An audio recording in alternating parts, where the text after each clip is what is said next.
बिस्मिल्लाहिर्रहमानिर्रहीम। Last lecture में हमने प्यूरिन सिंथेसिस को डिस्कस किया था। आज के लेक्चर में हम पायरिमिडीन न्यूक्लियोटाइड्स के सिंथेसिस को डिस्कस करेंगे। तो आज का हमारा टॉपिक है बायोसिंथेसिस ऑफ पायरिमिडीन न्यूक्लियोटाइड्स। ठीक है, हम जो है डिनोवो पाथवे में देख रहे हैं कि प्यूरिन की और पायरिमिडीन की सिंथेसिस कैसे होती है। तो जो है हमने फर्स्ट जो है वो प्यूरिन सिंथेसिस को डिस्कस कर लिया था। तो आज हम पायरिमिडीन को डिस्कस करते हैं। तो पायरिमिडीन जो है इसके कुछ जनरल बातें जो हैं आपको याद रखनी चाहिए कि इसकी सिंथेसिस में जो मेन पॉइंट्स है वो कौन कौन से हैं। तो सबसे पहले हम देख लेते हैं कि जो पायरिमिडीन है, ठीक है, जो पायरिमिडीन न्यूक्लियोटाइड्स हैं, हम कह रहे हैं कि इसमें बायोसिंथेसिस होती है। कैसे कि ये एक 6 मेंबर्ड रिंग स्ट्रक्चर होता है, ठीक है, जो कि एक राइबोस फॉस्फेट के साथ अटैच होता है और ये तकरीबन 8 स्टेप्स होते हैं। ठीक है, एक pyrimidine nucleotide biosynthesis takes place with 6 membered pyrimidine ring synthesis followed by attachment to ribose phosphate in 8 steps. तो ये है जैसे हम देख रहे हैं कि ये एक स्ट्रक्चर है जो है 6 रिंग स्ट्रक्चर है। ठीक है, तो यहाँ पे हम कहते हैं नाइट्रोजन है, ये नाइट्रोजन है, और जो पोजीशन नंबर 2 है, 4, 5 और 6 यहाँ पर कार्बन मौजूद है। तो यहाँ पर इसकी ये जो पोजीशन है, जो इसमें हम कह रहे हैं N1 है, C4 है, C5 है, C6 है, यहाँ पर हम कहते हैं एस्पर्टेट हो गए। ठीक है, ये इसका सोर्स क्या है? इसका सोर्स एस्पर्टेट है। जबकि जो 3N है इसका सोर्स क्या है? इसका सोर्स ग्लूटामाइन है।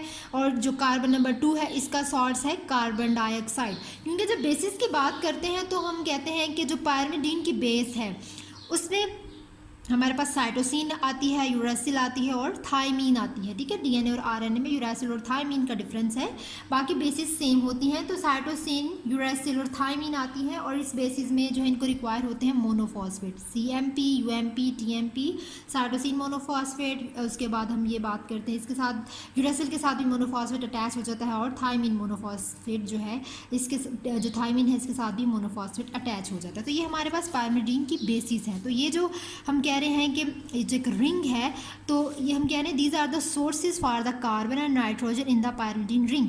तो ये जो कार्बन और नाइट्रोजन है हम इस रिंग में देख रहे हैं कि इनके सोर्सेज कौन से मौजूद हैं। ठीक है, तो यहाँ पे हमने देख लिया कि जो है एस्पर्टेट है एक सोर्स, एक ग्लूटामाइन है और एक CO2 है। ठीक है, तो कुछ और पॉइंट्स है जिसको डिस्कस कर लेते हैं।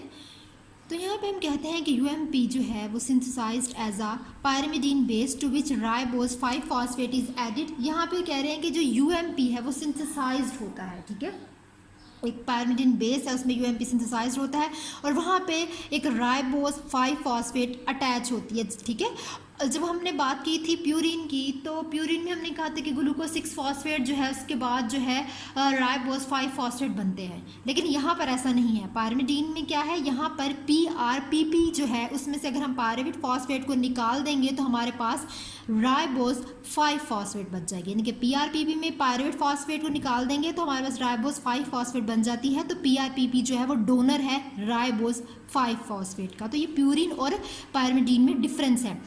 अब यहाँ पे CTP है और UTP है, हम कहते हैं कि ये ड्राइव्ड होता है कहाँ से? UMP। क्योंकि UMP जो है इसका जो एंड जो पॉइंट है वो क्या है? वो UMP है कि UMP सिंथेसाइज्ड हो रहा है पायरिमिडीन बेस में और वहाँ से UMP से हमें CTP और UTP जो है वो मिलता है। ठीक है, तो हम कह रहे हैं कि जितने भी पायरिमिडीन न्यूक्लियोटाइड सिंथेसिस में जो कुछ अर्ली स्टेप्स हैं, ठीक है, वो उनमें बहुत ज़्यादा कंट्रोल पॉइंट्स मौजूद हैं कि वो सिस्टम को कंट्रोल कर रहे होते हैं। इसलिए हम कहते हैं कि early steps of pyrimidine nucleotide synthesis are the major control points. तो ये चंद पॉइंट्स हैं जो कि आपको पायरिमिडीन के हवाले से याद रखने चाहिए। अब जो है इसकी सिंथेसिस की अगर बात करते हैं, ठीक है, it's look like so messy but I hope आपको समझ आ जाएगी। तो जब हम बात करते हैं इसकी सिंथेसिस अब कैसे स्टार्ट हो रही है, तो सिंथेसिस में सबसे पहले आप लोगों ने कुछ चीज़ें याद रखनी हैं। ठीक है, तो हम कह रहे हैं कि एक हमारे पास बेस है। ठीक है, हमारे पास क्या है? बेस है। Base built first then attach to PRPP। यहाँ पे बेस जो है वो पहले ही बिल्ट हो जाएगी, उसके बाद वो अटैच होगी PRPP के साथ। ठीक है, base built and then attach to PRPP। उसके अलावा हमें इसमें कुछ चीज़ें रिक्वायर्ड होती हैं जिसमें एस्पर्टेट है, ग्लूटामेट है और CO2 है।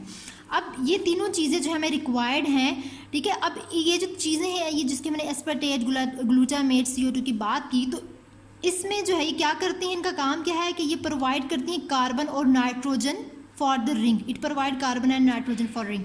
उसके अलावा synthesis begins with combined CO2 and NH3 and pyrimidine ring is formed first. ठीक है, तो यहाँ पर जो है सिंथेसिस कब स्टार्ट होती है, हम कहते हैं कि synthesis begins when carbon dioxide and NH3 and pyrimidine ring is formed first.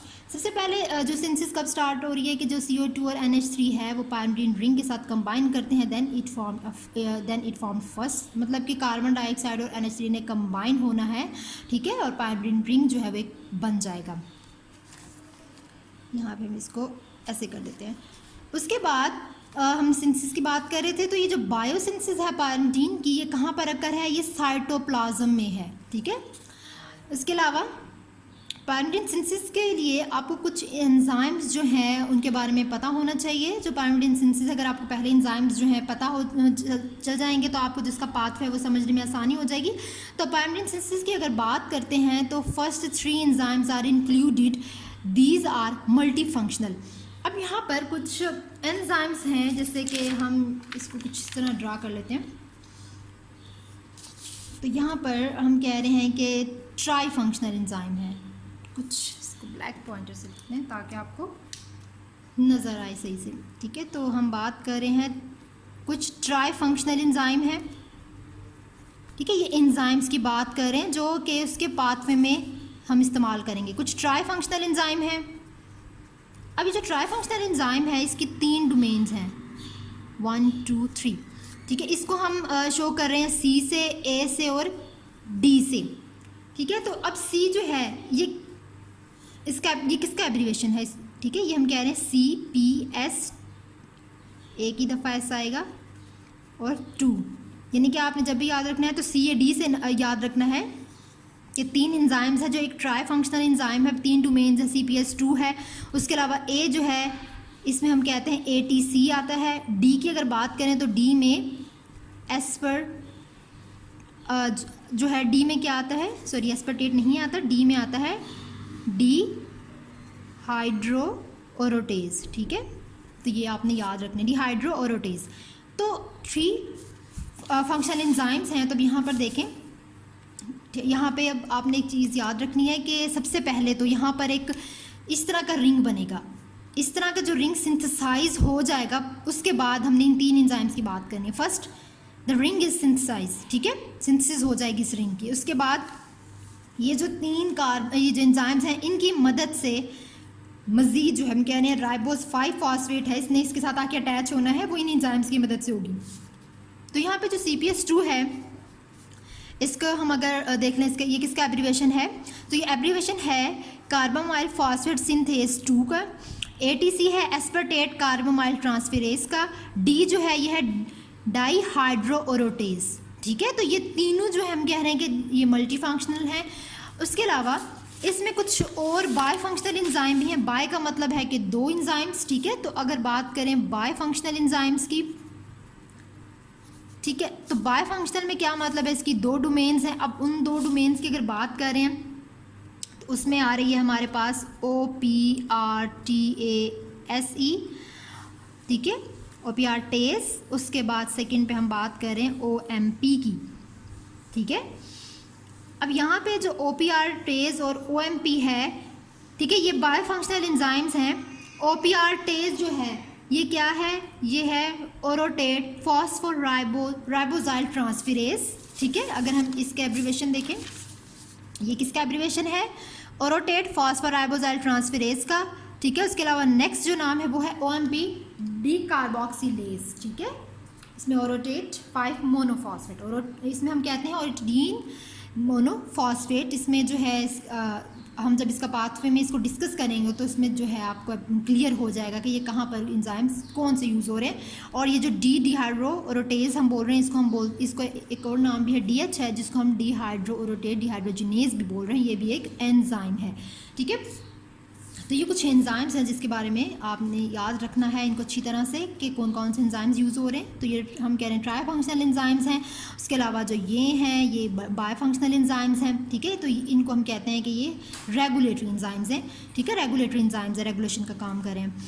तो हम कह रहे हैं कि जो हमारे पास स्टार्टिंग मटेरियल है पायरिडीन सिंथेसिस का वो है CO2 और ग्लूटामाइन, उसके बाद ग्लूटामाइन हम इसको पाथवे, ठीक है, यहाँ से जो है मैं आपको समझा देती हूँ, साथ साथ मैं जो है बोलती भी जाती हूँ।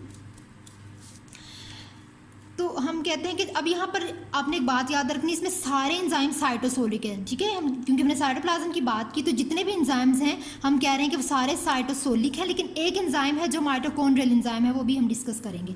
तो सबसे पहले हम बात करें कि ऑल एंजाइम्स आर साइटोसोलिक, तो यहाँ पर हम कह रहे हैं कि कार्बन डाइऑक्साइड, ठीक है, हम बात कर रहे हैं कार्बन डाइऑक्साइड की, तो कार्बन डाइऑक्साइड और ग्लूटामाइन, ठीक है, हम कह रहे हैं स्टार्टिंग मटेरियल कार्बन डाइऑक्साइड और ग्लूटामाइन क्या है, तो ये जो ग्लूटामाइन है ये ट्रांसफ़र कर देगा अपने जो अमाइडो नाइट्रोजन है वो इस कार्बन डाइऑक्साइड को, ठीक है, उसके अलावा फिर and it lead to the synthesis of carbamoyl phosphate. अब ये जब अपने अमाइडो नाइट्रोजन इस कार्बन डाइऑक्साइड को ट्रांसफ़र कर देगा तो ये कार्बोमाइल फॉस्फेट बन जाएगा in the presence of an enzyme, ठीक है, CPS2, और यहाँ पर हमें 2 ATP भी रिक्वायर होंगे। अब CPS2 को हमने देखा था कि CPS2 जो है वो एक एंजाइम है कार्बोमाइल फॉस्फेट सिंथेस 2 जिसका नाम है, ठीक है, उसके बाद आगे क्या होगा, ठीक है, आगे इसके बाद क्या चीज़ बनेगी कार्बोमाइल फॉस्फेट से। अब कार्बोमाइल सबसे पहले हम एक और चीज़, कार्बोमाइल फॉस्फेट से पहले मैं आपको एक और चीज़ बता दूँ CPS2 और CPS1 के बारे में। ये तो हमने CPS2 की बात की है, तो अगर हम CPS1 को भी डिस्कस कर लें, ये भी आपको पता होना चाहिए। तो CPS1, ठीक है, अब CPS1 जो है हम कहते हैं कि ये यूरिया सिंथेसिस में इन्वॉल्व होता है, ठीक है, ये डिफरेंस है इनका। CPS1 is involve in urea synthesis, and urea synthesis की जब बात करें it is present in mitochondria, ठीक है, CPS1 हम कह रहे हैं कि यूरिया सिंथेसिस में इन्वॉल्व होता है और इसके अलावा माइटोकॉन्ड्रिया में प्रेजेंट है, जबकि जो CPS2 है ये एक साइटोसोलिक एंजाइम है, साइटोसोल में, क्योंकि हमने बात की कि बायोसिंथेसिस साइटोप्लाज्म में हो रही है, तो ये साइटोसोलिक एंजाइम है, इसको अपनी एक्टिवेशन के लिए एनर्जी की ज़रूरत नहीं होती, it does not require energy for its activation, ठीक है, ये एक्टिवेट होता है बाय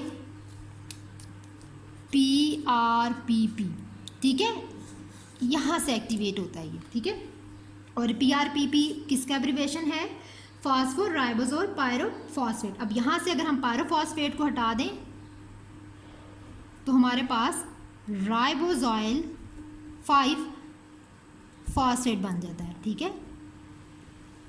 राइबोसोइल 5 फॉस्फेट बन जाता है, और ये PRPP जो है यहाँ से हमें राइबोसोइल 5 फॉस्फेट बनता है, लेकिन प्यूरिन में ऐसा नहीं था, ठीक है, वहाँ पर हमने बात की थी ग्लूकोज 6 फॉस्फेट एंड देन राइबोसोइल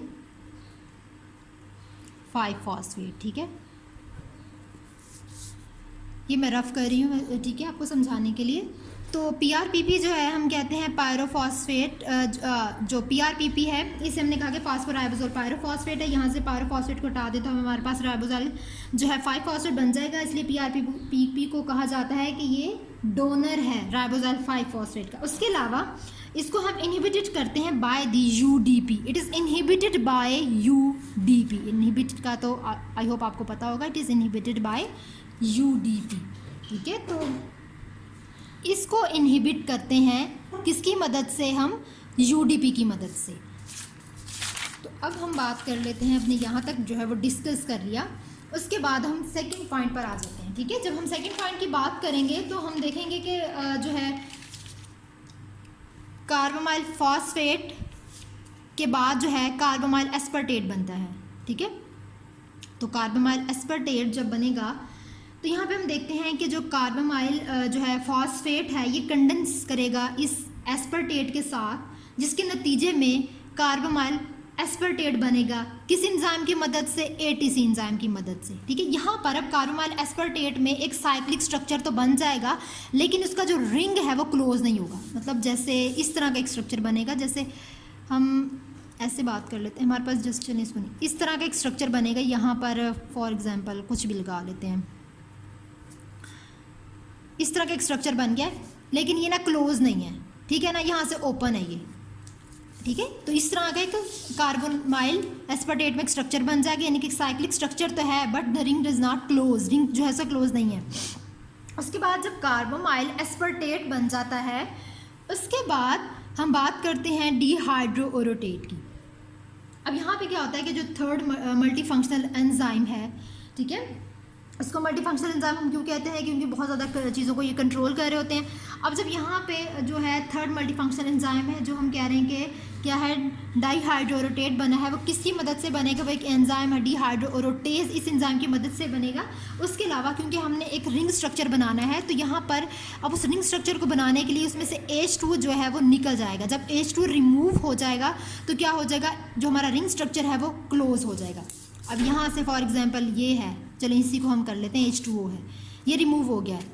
जब H2O रिमूव हो जाएगा तो हमारे पास इस तरह का एक स्ट्रक्चर बन जाएगा। अब यहाँ पे हम कह रहे हैं कि ये क्लोज स्ट्रक्चर है, तो यहाँ से हमने क्या कर दिया, वाटर को निकाल दिया, पानी निकल गया, अब हमारे पास एक रिंग स्ट्रक्चर बन गया, ठीक है, किसकी मदद से, डिहाइड्रोओरोटेज एंजाइम की मदद से। उसके अलावा यहाँ पर एक और बात भी आपने याद रखनी है, by the process of oxidation hydrogen is remove. अब यहाँ पे जब हम हाइड्रोजन को रिमूव करते हैं, अच्छा यहाँ पे यहाँ पर हम ये बात करेंगे जब डिहाइड्रोओरोटेट के बाद जब कन्वर्ट होगा ओरोटेट में, तो यहाँ पे डिहाइड्रो था, अब ये क्योंकि यहाँ पे वाटर भी निकला, हम कह रहे हैं कि जब हाइड्रोजन रिमूव हो जाता है वो किस प्रोसेस की मदद से होता है, वो ऑक्सीडेशन की प्रोसेस की मदद से होता है। उसके बाद जो है डाइहाइड्रोओरोटेट जो है वो कन्वर्ट हो जाएगा इनटू ओरोटेट में, ठीक है।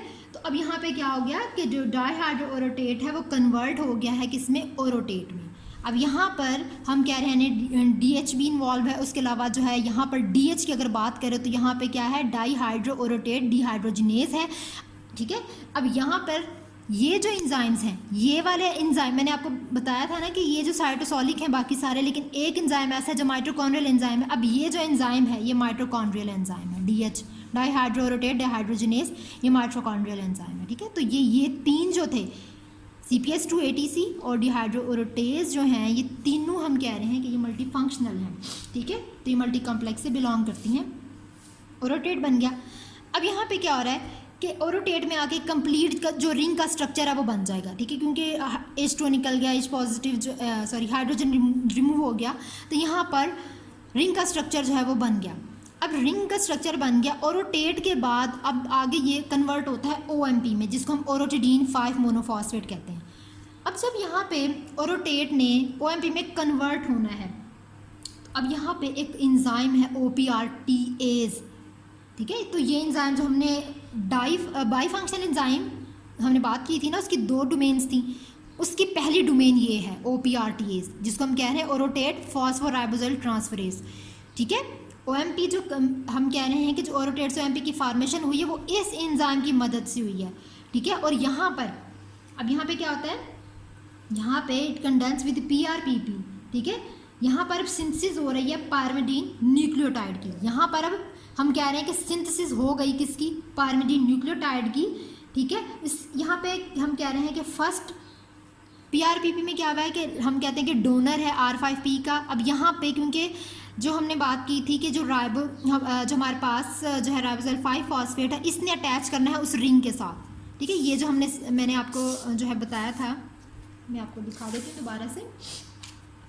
ये जो रिंग है, ये जो रिंग सिंथेसाइज होगा, इसके बाद इन एंजाइम्स की मदद से हमने बात करनी थी कि इन एंजाइम की मदद से इसके साथ हमने उस R5P, ठीक है, जिसको हम कह रहे हैं कि क्या है, राइबोजाइल 5 फॉस्फेट, उसको इसके साथ अटैच करना होता है, ठीक है।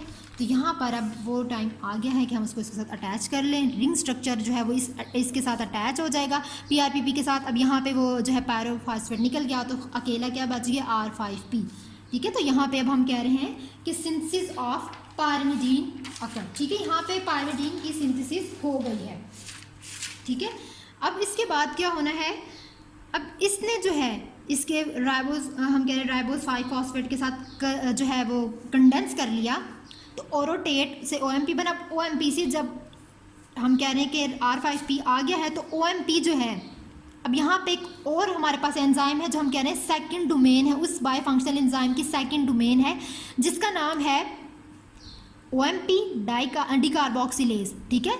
तो सेकंड डोमेन OMP डिकार्बोक्सिलेज है। यहाँ पे OMP ने अब UMP बनाना है, वो इसलिए क्योंकि जो OMP है, हम पायरिमिडीन की जब बात करते हैं तो पायरिमिडीन की जो बेस है उसमें O तो कहीं पर भी नहीं है ना, उसमें यूरासिल है, साइटोसिन है और थायमीन है, इसलिए हमने जो है उसकी जो पायरिमिडीन बेस बनाने के लिए इसमें से कार्बन डाइऑक्साइड को रिमूव करवा दिया, OMP में से कार्बन डाइऑक्साइड को रिमूव करवाया इस एंजाइम की मदद से, तो हमें जो है क्या हुआ, पायरिमिडीन बेस मिल गई। For converting into pyrimidine base CO2 is removed with the help of OMP डिकार्बोक्सिलेज। ठीक है, अब यहाँ पे हमें एक UMP मिल गया।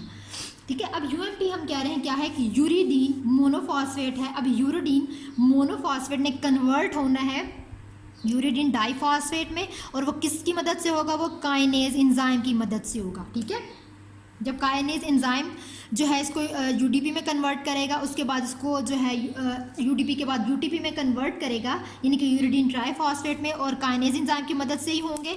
ठीक है, तो यहाँ पर एक फॉस्फेट अटैच होता जाएगा। जैसे जैसे काइनेज की मदद से ये UMP UDP में कन्वर्ट होगा, UDP UTP में, तो यहाँ पर काइनेज की मदद से एक एक फॉस्फेट अटैच होता जाएगा, ऐड होगा, तो यहाँ से ये इसमें बन गया और ये इसमें कन्वर्ट हो गया। ठीक है, तो अब यहाँ पर आपने एक और चीज़ याद रखनी है, क्योंकि हम कह रहे हैं कि UDP जो है, हमने UDP बना लिया, UTP भी बना लिया, तो अब हम बात कर रहे हैं, अभी हम राइबोन्यूक्लियोटाइड्स की बात कर रहे हैं, तो अगर हम डीऑक्सी राइबोन्यूक्लियोटाइड्स की बात करें तो उसके लिए क्या होगा, अगर हम डीऑक्सी राइबोन्यूक्लियोटाइड की बात करते हैं तो ये जो UDP है, ठीक है, अच्छा UTP तो डायरेक्ट UDP से UTP बन जाता है, तो UTP जो है वो CTP बना देता है। डीऑक्सी की बाद में बात करते हैं, पहले हम इसको कंप्लीट कर लेते हैं। जो हमारा राइबोन्यूक्लियोटाइड है UTP से हमें CTP बन गया। ठीक है, ये हम कह रहे हैं यहाँ पर RNA की सिंथेसिस हो रही है, यानी कि ये एक राइबोन्यूक्लियोटाइड है। अब हमने डीऑक्सी जो है बनाना है, डीऑक्सी राइबोन्यूक्लियोटाइड। अब यहाँ पे डीऑक्सी राइबोन्यूक्लियोटाइड यहाँ से बनेगा, यहाँ से UDP से। अब UDP जो है ये कन्वर्ट हो जाएगा DUP में, किसकी मदद से, एक एंजाइम है जिसका नाम है RR, यानी कि राइबोन्यूक्लियोटाइड रिडक्टेज। इसकी मदद से ये कन्वर्ट हो जाएगा DUP में, या फिर ये कन्वर्ट हो सकता है DUP और DUTP में भी कन्वर्ट हो सकता है। ठीक है, जब ये कन्वर्ट हो जाएगा तो फिर क्या होगा, DUP और DUTP के बाद नेक्स्ट जो है वो स्टेप कौन सा आएगा, नेक्स्ट स्टेप जो है हम कह रहे हैं DUP और DUMP में जब ये कन्वर्ट हो जाता है तो यहाँ पे कुछ यूटीपेज एंजाइम जो है उनकी ब्रेक डाउन होगी, DUP में भी और DUTP में भी।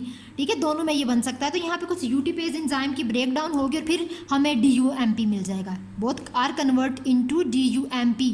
ठीक है, तो DUMP के बाद अगर हमने, क्योंकि बेस बनानी है, ठीक है, DNA की बात कर रहे हैं तो बेस बनानी है, तो TMP। अब यहाँ पे हमने थाइमीन मोनोफॉस्फेट बनाना है। अब यहाँ पे भी हम कह रहे हैं कि जो DUMP है वो कन्वर्ट होगा with the help of enzyme TS, यानी कि क्या है, थाइमिडिलेट सिंथेज। थाइमिडिलेट सिंथेज एंजाइम की मदद से कन्वर्ट हो जाएगा थाइमिडीन मोनोफॉस्फेट में। ठीक है, और ये हम कह रहे हैं कि यहाँ पर क्या हुआ, यहाँ पर DNA की सिंथेसिस हो गई, यहाँ पर DNA की सिंथेसिस हो गई है। ठीक है, और यहाँ पर हमने बात की यहाँ पर RNA की हुई, यानी कि राइबोन्यूक्लियोटाइड है ये और TMP। तो अब देख लें, CO2 से हमने बात की ग्लूटामाइन की, इन दोनों ने मिलके CPS2 एंजाइम से हमें कार्बोमाइल फॉस्फेट बनाया। यहाँ पे 2 ATP भी रिक्वायर्ड थे, CPS2 और CPS1 में भी हमने डिफरेंस देख लिया। वो क्या डिफरेंस था, CPS1 जो है वो यूरिया की सिंथेसिस करता है, जबकि CPS2 जो है वो पायरिमिडीन की सिंथेसिस करता है। ये दोनों में ये डिफरेंस है।